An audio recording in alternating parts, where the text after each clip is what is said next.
Deuxième point, les qualités.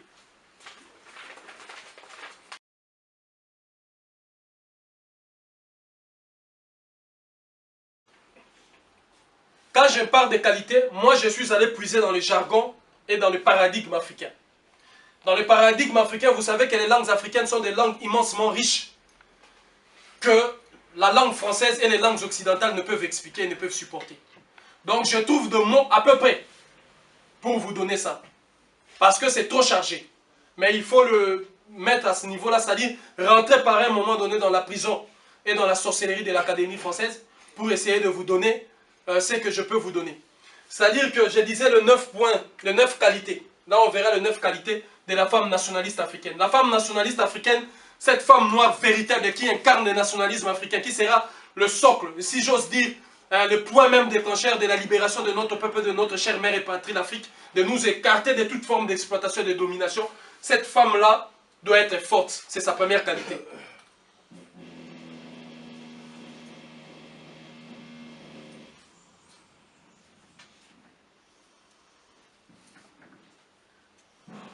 Sa deuxième qualité, elle doit être guérisseuse. Vous le prenez comme je le donne, mais voilà, je vais à un moment donné nuancer, revenir sur ces points quand on a nos discussions d'habitude pour rentrer dans les détails de ces choses. Elle doit être guérisseuse. J'ai vu des femmes guérir leurs enfants avant même de les amener à l'hôpital.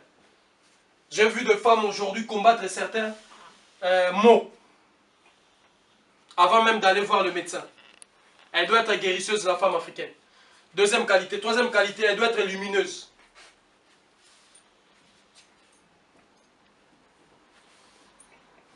Quatrième qualité, acquise au changement. Pousser les changements, soutenir les changements. Elle doit être complètement acquise au changement. Cinquième qualité, universelle. Lorsque je parle de la femme noire africaine, de la femme nationaliste africaine, quand je parle d'universalité, c'est elle qui doit insuffler au monde les critères de la beauté, les critères de la dignité, de quoi est-ce qu'elle doit être une femme. Une femme africaine ne peut jamais adopter des critères de beauté venus d'autres cieux. Aujourd'hui, je vois des femmes africaines qui veulent ressembler à certains prototypes de beauté qui sont donnés par des peuples d'autres cieux. Mais pourquoi vous êtes descendu aussi bas? Comment est-ce que vous pouvez redescendre à ce niveau? C'est la femme africaine qui doit insuffler au monde les critères de la beauté. Les critères même de ce que doit être une femme. Et ce n'est pas à la femme africaine d'être réceptacle, de recevoir ce qui est des conceptions ou les attributs de la beauté venus d'autres cieux. C'est elle qui doit insuffler. Et à partir d'aujourd'hui, dorénavant, les femmes africaines doivent avoir la capacité de conquérir le monde par leur image. D'insuffler au monde ces critères-là de la beauté. C'est ça que j'appelle la qualité d'universalité. Cette femme doit être universelle. Sixième qualité, elle doit être communicante. Savoir communiquer. Être capable de communiquer. Nous n'avons qu'elle pour faire passer le message. L'homme est considéré comme étant quelqu'un qui a... C'est comme un muet ou quelqu'un qui bégaye. Mais c'est la femme qui a cette subtilité de pouvoir faire passer le message. Et la femme africaine doit être communicante. Septième qualité, travailleur. Une femme qui est fainéante,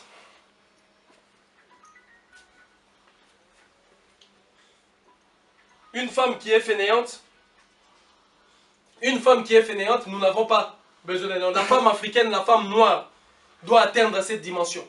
Elle doit être, si j'ose dire, comme je disais,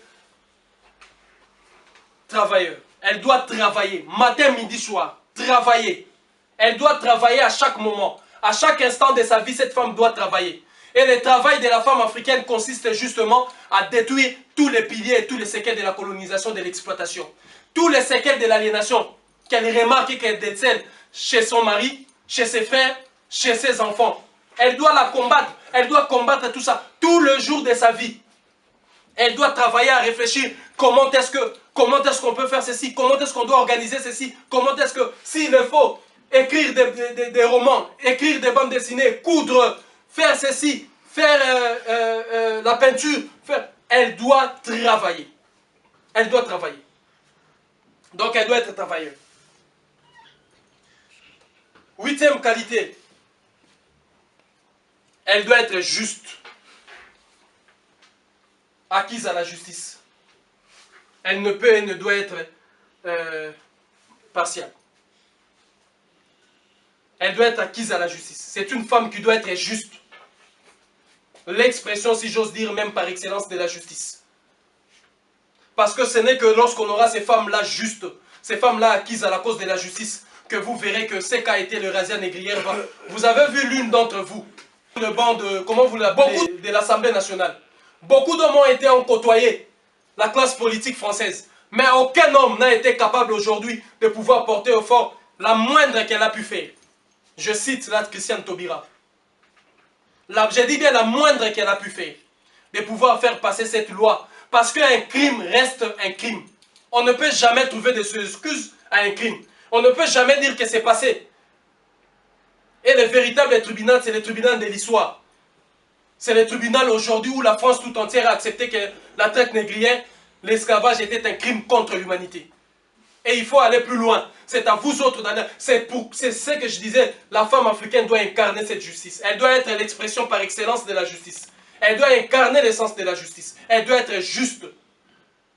Parce que l'acte qui a été posé contre Laurent Gbagbo ne peut pas rester impuni. Et aujourd'hui, on est solidaire. L'acte.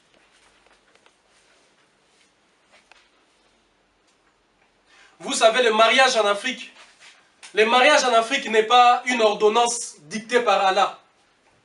Je dois vous dire maintenant clairement, je ne passe pas par des détours. Le mariage en Afrique n'est pas une ordonnance dictée par Jésus-Christ ou par l'Éternel Dieu des armées ou par Yahvé. Le mariage en Afrique n'est pas une institution qui doit être régie ou qui doit être conduite par un maire qui je ne sais pas même ce qu'il fait chez lui pour venir bénir un mariage des Africains. C'est d'abord l'expression de ce que je disais de la solidarité. Parce que c'est la nature de la vie africaine. Il n'y a dans la cosmogonie africaine aucune connaissance, à ma connaissance, aucune spiritualité africaine. Si elle y est, ça ne vient pas de l'Afrique, ça a été introduit. D'où la divinité créatrice du monde est masculin, ou je dirais simplement féminin. Où il n'y a pas de dualité, où il n'y a pas de Dieu. Dans la spiritualité, dans la cosmogonie africaine, il n'y a pas de conception de Dieu Père ou de Dieu uniquement masculin. Lorsque le Dieu de la guerre arrive, il arrive toujours l'homme et la femme. Lorsque le Dieu de la foudre arrive, ils arrivent toujours homme et femme. Lorsque le Dieu de la connaissance arrive, homme et femme. Allez-y chez les Dogons si vous voulez. Allez-y chez les Congo si vous voulez. Allez-y chez les Bamileke si vous voulez. Allez-y chez les Fongbo si vous voulez. Allez-y chez les Zoulous si vous voulez. S'il y a un de maître initiatique ou un des connaisseurs d'une nation. Parce que quand je parle de la cosmogonie, ça fait partie du nationalisme africain. Notre entité, notre identité, nos origines. Si quelqu'un vous dit ça, c'est un charlatan, un menteur au service de la colonisation, au service de l'exploitation et de l'impérialisme occidental. Ces divinités n'arrivent qu'en couple. La nature ne triche pas. Et le nationalisme africain rentre dans le cycle de la nature. Je disais que 9e qualité, c'est la solidarité. C'est celle qu'elle doit porter toute sa vie. Tout au long de sa vie ici sur Terre, la femme africaine ne doit être que solidaire. Lorsque les mamans africaines en Côte d'Ivoire sont mortes, parce que le machiavélisme et la barbarie de l'armée française s'est abattu sur elles, toutes les femmes noires de la terre devaient faire preuve de solidarité avec leurs amis, leurs semblables ivoiriennes. Il aurait fallu ici à Paris qu'il y ait plus de dizaines de milliers de femmes dans les rues, justement parce que la barbarie française s'est abattue chez nous. La solidarité. Lorsque la femme congolaise est violée, il aurait fallu que toutes les femmes noires de la terre, par principe de solidarité, démontrent à la face du monde, à la face de ceux qui inventent ces armes, à la face de ceux qui formatent ces conflits, que jamais il aurait fallu ça. Mais pourquoi il n'y a pas ça? La solidarité. je me rappellerai d'une phrase qui m'a toujours frappé. C'est la seule phrase que j'ai trouvée sensée dans la politique internationale. J'ai dit bien la seule phrase. J'ai écouté tous les politiciens de la terre. Ce sont tous des cons, des abrutis. Il n'y a personne qui m'a inspiré quelque chose, même le goût de la politique. Mais il y a une seule femme qui a prononcé une phrase. Cette phrase-là m'a fait beaucoup réfléchir. Bien que je n'ai pas d'admiration pour elle, mais c'est une phrase qui m'a fait réfléchir. Cette femme-là, c'est la reine d'Angleterre, la reine Elisabeth. On lui a posé la question. Pourquoi vous suivez l'armée américaine en Irak? Cette dame-là a dit, par solidarité. Elle n'est pas allée plus loin. Elle a dit par solidarité. Quel est le lien de la solidarité qui peut unir la reine d'Angleterre et le président des États-Unis d'Amérique? Vous comprenez déjà. Elle a dit par solidarité. C'est la seule phrase courte, la seule réponse courte qui m'a inspiré en diplomatie internationale et que j'ai trouvé sensée.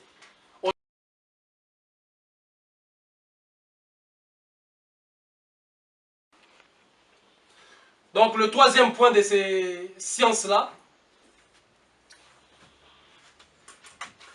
on en a 9.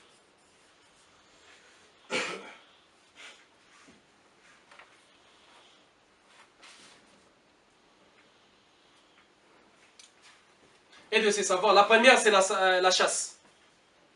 Elle doit savoir chasser. Parce que je vous dis, de notre temps, la chasse donnera naissance au métier d'avocat et de... C'est-à-dire, voilà, les gardiens des territoires. Elles doivent protéger ça, elles.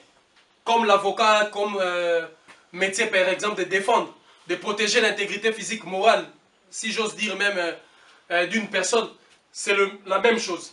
C'est-à-dire, c'est premier savoir où c'est ce que je qualifie de science, parce que c'est toute une science. C'est un monde très compliqué. Ce n'est pas ce qu'on nous montre ici, la chasse, c'est prendre un fusil et aller tuer là-bas. C'est des choses très compliquées. La chasse. Deuxième science ou savoir, la pêche, qui donnera naissance au métier des financiers et des argentiers.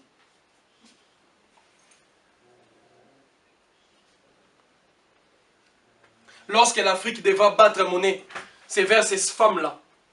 Ces femmes-là qui seront, qui vont commencer à pêcher, qui vont maîtriser ces savoirs, cette science-là de la pêche. C'est elles qui vont être en premier lorsque l'Afrique va commencer à battre monnaie.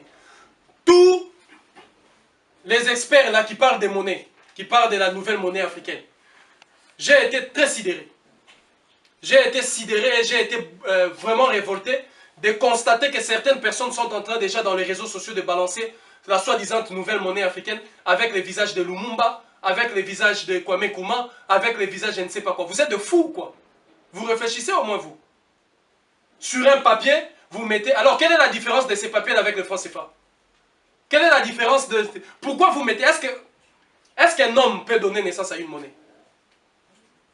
Vous êtes en train de dérouter l'Afrique. Alors, on sort d'abord du franc CFA. Vous vous taisez, on sort du franc CFA et le reste, on verra après. Parce que ces soi-disant experts ont été pendant longtemps dans cette complicité du franc CFA. C'est eux d'ailleurs même. C'est eux comme autrefois, ils sont venus nous chanter si l'Afrique construisait des barrages. Si l'Afrique construisait des barrages, ces barrages-là vont nous permettre de développer. C'est le seul moyen pour permettre à l'Afrique d'accéder à un stade de développement. Alors ces barrages, il y a les barrages d'Assouan en Égypte, il y a les barrages de Cabo Rabas en Mozambique, il y a les barrages d'Inga au Congo. Qu'est-ce que ça a donné si ce n'est la pauvreté, si ce n'est le matraquage de notre porte-monnaie? Qu'est-ce que ça a donné? Il a fallu servir au chef des énergies de la finance et de la finance internationale. Qu'est-ce que ça a donné chez nous? Donc, les apprentis spécialistes de la monnaie, là, taisez-vous. On sort d'abord du franc CFA. Après, nous allons aller sur d'autres questions. Je disais que ce deuxième savoir ou cette deuxième science que la femme nationaliste africaine doit accéder, doit intégrer en elle, c'est la pêche. Troisième science, ou ces savoirs-là, c'est l'artisanat.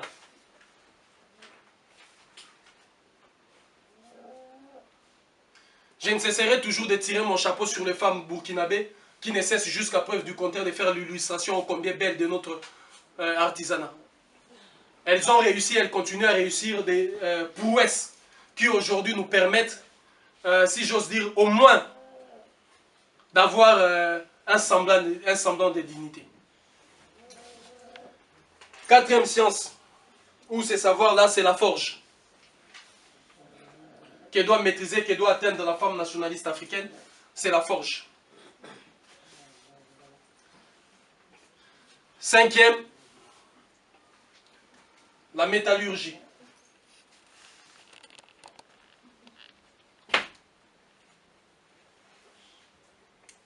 Elles auront comme responsabilité de mettre des ateliers de métallurgie partout en Afrique.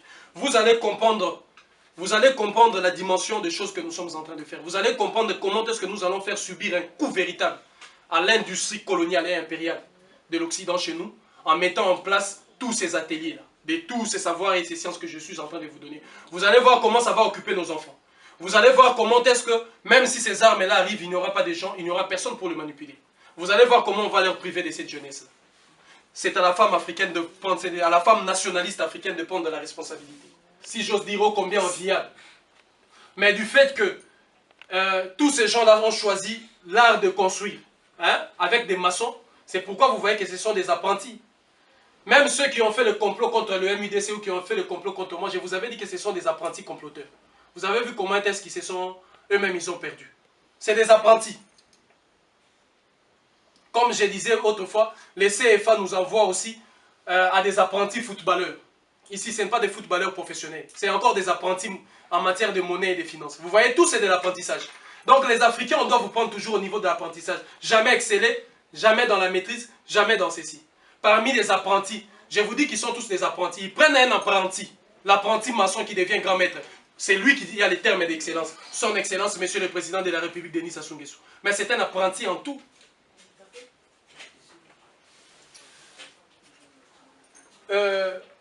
Septième science ou septième savoir, c'est l'agriculture.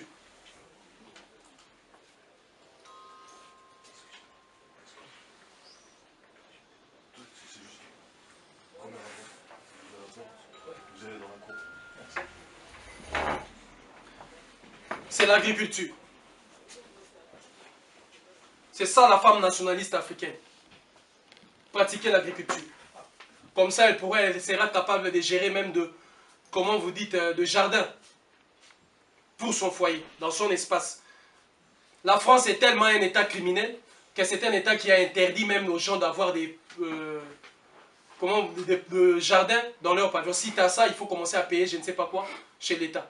Parce qu'il faut faire vendre les conneries qu'il y a chez Franprix et toute cette malbouffe qu'il y a chez tous les autres les grandes enseignes de distribution que vous connaissez. Là. Alors on va faire les contraires, on va même pas les contraires, on va faire ce qui devait être fait. Au moment où certains Africains et Africaines sont en train, aspirent à voir qu'il y ait des Franprix chez nous, qu'il y ait ces trucs comme on a vu en Afrique du Sud, qu'il y ait ceci chez nous, nous n'en voulons pas. Et nous allons travailler contre le nationalisme africain, c'est cette intelligence économique qui va nous permettre de faire face à ça. Si on vous dit c'est de l'archaïsme, vous ne voulez pas, ça ce sont des jolis mots qui cherchent pour nous faire avaler la bêtise. Huitième, ou ces savoirs-là, elle doit être tisserand. On a parlé l'autre fois ici de ces savoirs-là. Être tisserand. Je n'ai jamais manqué, par respect de toujours citer le nom de Mahatma Gandhi. Vous avez vu en étant les tisserands d'une nouvelle nation, ce que Gandhi a pu donner parce que non seulement il a tissé une nouvelle nation, il a commencé d'abord par tisser une nouvelle vie pour lui-même, pour sa famille, son mouvement, la nation et aujourd'hui l'humanité.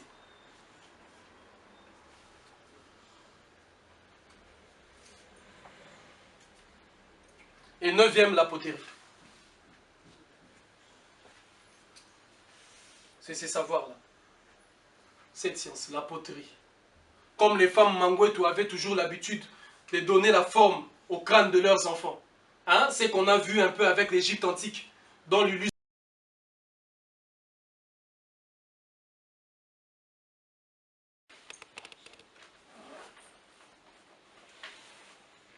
Je pense que c'était 9e. Hein? Donc, dernier point, référence des dignités. Ah, la dignité. La dignité. Il n'y a pas fort longtemps, les Africains étaient dans l'esclavage. Comme ça, nous avions été déportés aux Antilles, nous avions été déportés en Amérique, nous avions été déportés Partout, vous savez, Trinidad, Tobago et tout ça. Même dans notre chère et mère patrie d'Afrique, nous avions été soumis en esclavage. Jusqu'aujourd'hui, esclavage financier, esclavage économique, esclavage monétaire, esclavage politique, esclavage militaire. Tout! Nous sommes toujours en perpétuel état d'esclavage. Mais les Africains qui aujourd'hui collaborent avec ces gens-là, vous êtes en train de dire que ce sont des personnalités dignes. Combien est-ce que c'est choquant vous pouvez qualifier quelqu'un comme Ouattara comme étant une personnalité digne? Comment est-ce que c'est choquant vous pouvez qualifier Joseph Kabila comme une personnalité digne? Quelqu'un qui est en train de défendre même l'âme, l'existence de son peuple. Vous parlez de dignité de ces gens-là. Parce que ici, les apprentis lui ont mis quelque chose en le nommant sous le surnommant, ou lui conférant un titre de président de la République. Et vous octroyez à ces gens-là un semblant de dignité. Les références de cette dignité. La femme nationaliste africaine, cette nationaliste africaine, lorsqu'elle veut parler de la dignité, elle doit être naturelle.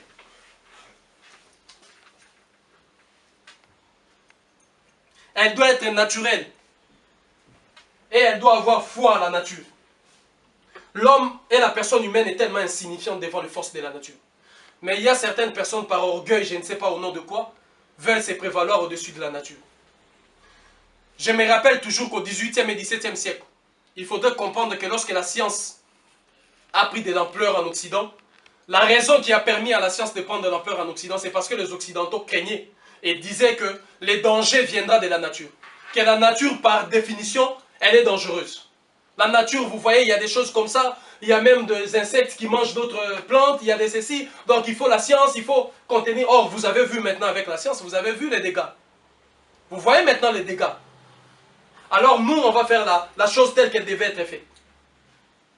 Elle doit avoir foi en la nature. Le fait qu'on nous a détachés de cette force et de cette connaissance et de cette maîtrise de la nature, il s'est fait que l'Africain et l'Africain qui est proche de la nature, vous savez, a été considéré comme sauvage, non civilisé.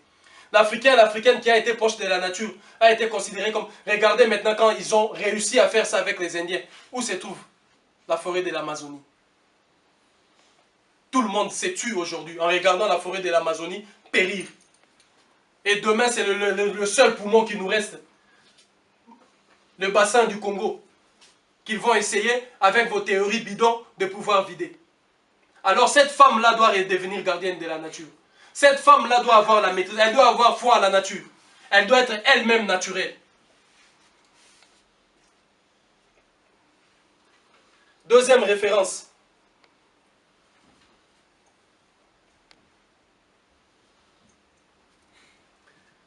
De cette femme-là qui aspire à la dignité. Comment connaître cette femme-là qui est dans la dignité? La véritable dignité dont nous parlons, c'est qu'elle doit être elle-même d'abord digne de secret. Digne de garder un secret. J'ai eu l'impression que, parce que moi je sais que toutes les forces occidentales qui nous ont envahis n'avaient nullement la force de nous vaincre. Mais il s'est fait qu'à l'intérieur de nous, il y a toujours de ceux qui ont livré les secrets. Il y a toujours de ceux qui vont de l'autre côté. Comme il y a certaines personnes qui ont fait la marche du 8 mai, ils vont là-bas, ah, Ouazulu avait dit ça, fait ceci, ah, le MIDC ont dit ça, ils ont fait ceci. Et les gens qui viennent me dire, on nous a convoqués là-bas, toi, Ouazulu, on va t'arrêter pendant quelques temps. Vous êtes des fous.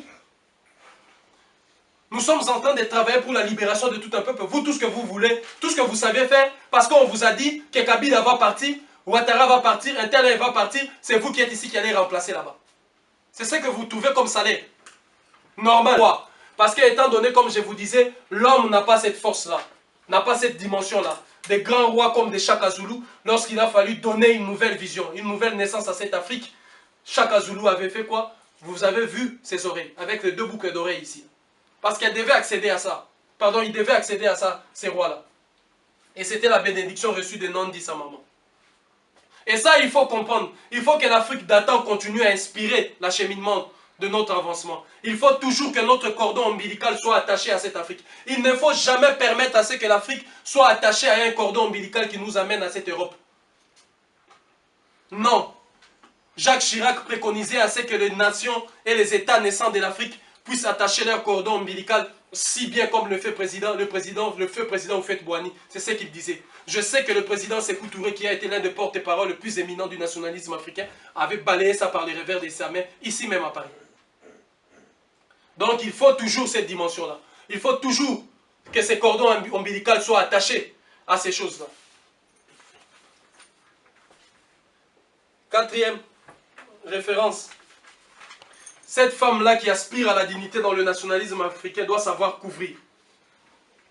Je vous donne simplement le générique. Elle doit savoir couvrir, elle doit savoir soutenir et elle doit savoir contenir. J'ai dit que cette femme-là qui aspire à la dignité dans le nationalisme africain, parce que, étant donné que le nationalisme africain pour nous est la seule intelligence économique et la seule sagesse guerrière capable de sortir la mère patrie Afrique de l'exploitation, de libérer notre peuple, et le socle de ce nationalisme africain, c'est la femme africaine. Et cette femme noire africaine, cette femme africaine, si j'ose dire de manière générale, elle doit savoir couvrir, elle doit savoir soutenir, elle doit savoir contenir.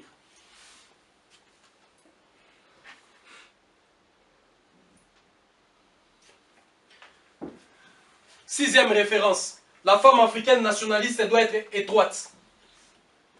Une sagesse africaine dit, la femme africaine est étroite comme la peau de l'antilope sur laquelle ne peut s'asseoir deux personnes. Une sagesse africaine dit que la femme africaine est étroite comme la peau de l'antilope sur laquelle ne peut s'asseoir deux personnes. Alors ces points-là, je ne les développe pas, je laisse votre sagesse aller chercher dans la profondeur qu'est-ce que cela veut dire.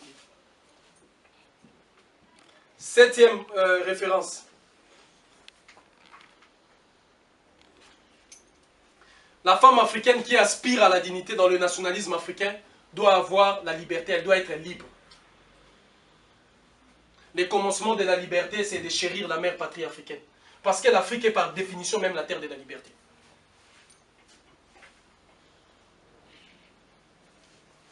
Elle doit chérir la terre de l'Afrique.